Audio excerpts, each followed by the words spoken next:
द्रुशावार जैसे ही वलीद के ऑफिस पहुंची, वहां सन्नाटा पसरा हुआ था। एक अजीब सी खामोशी थी जो उसके दिल को दहला रही थी। वो घबराई हुई अंदर गई।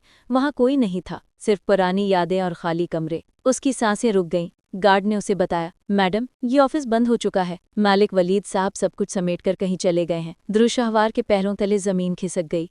एक पल में उसके सारे सपने, सारे मंसूबे चकनाचूर हो गए। वलीद ने उसे धोखा दिया था। वो सिर्फ उसका इंतजार कर रही थी, जबकि वलीद ने चुपके से सब कुछ खत्म कर दिया था। उसने चीख कर कहा, ये झूठ है, वो कहीं नहीं गए, वो मेरे हैं। गार्ड ने सिर झुका लिया। उसे पता था कि ये औरत अपनी हार मान नहीं सकती। द्रुशाहवार का चेहरा गुस्से और मायूसी से लाल हो गया। उसे लग रहा था जैसे किसी ने उसके सीने में खंजर घोंप दिया हो। लेकिन ये तो सिर्फ शुरुआत थी। वलीद ने सिर्फ उसे ही नहीं, बल्कि एक और गहरा राज भी छुपाया था।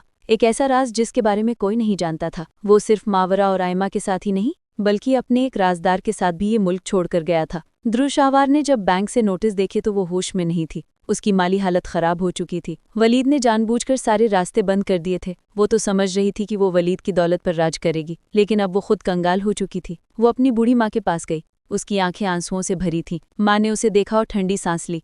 तुझे लगता है कि ये सिर्फ वलीद का किया है? माँ ने कहा। ये तेरा लालच है जिसने तुझे यहाँ तक पहुँचाया। द्रुशाहवार ने माँ की बात अनसुनी कर दी। उसका दिमाग एक नई चाल सोच रहा था। वो वापस तैमूर के पास गई, जो अब आयमा और अपने बच्चे में खुश था। उसने रोते हुए कहा, तैमूर, मेरे पास अब कुछ नहीं है। वलीद ने मुझे बर्बाद कर दिया। लेकिन तैमूर को अब उसकी चालें समझ आ चुकी थी। उसने कहा, द्रुशाहवार, अब बहुत देर हो चुकी है। मैंने तुम्हें और आयमा को बचाने के लिए सब कुछ किया। तुमने आयमा से भी झूठ बोला था। तुमने कहा था कि आयमा की शादी के लिए तुम्हें बहुत कुछ मिला था, लेकिन तुमने वो पैसा अपने पास रख लिया था। मुझे वो सच पता चल गया है। द्रुशाहवार सन्न रह गई। उसकी हर चाल, हर झूठ अब सामने आ रहा था। ये तो सिर्फ तैमूर को ही नहीं पता था, बल्कि आयमा ने भी अपने जासूस लगाकर ये सच निकलवा लिया था। लेकिन कहानी अभी खत्म नहीं हुई थी। वलीद ने देश छोड़ने से पहले अपनी जायदाद का एक बड़ा हिस्सा एक बेनामी खाते में ट्रांसफर कर दिया था। और वो खाता किसी और का नहीं, बल्कि द्रुशाहवार की अपनी सगी बहन का था। वही बहन जो हमेशा से वलीद को पसंद करती थी और द्रुशाहवार से नफरत करती थी।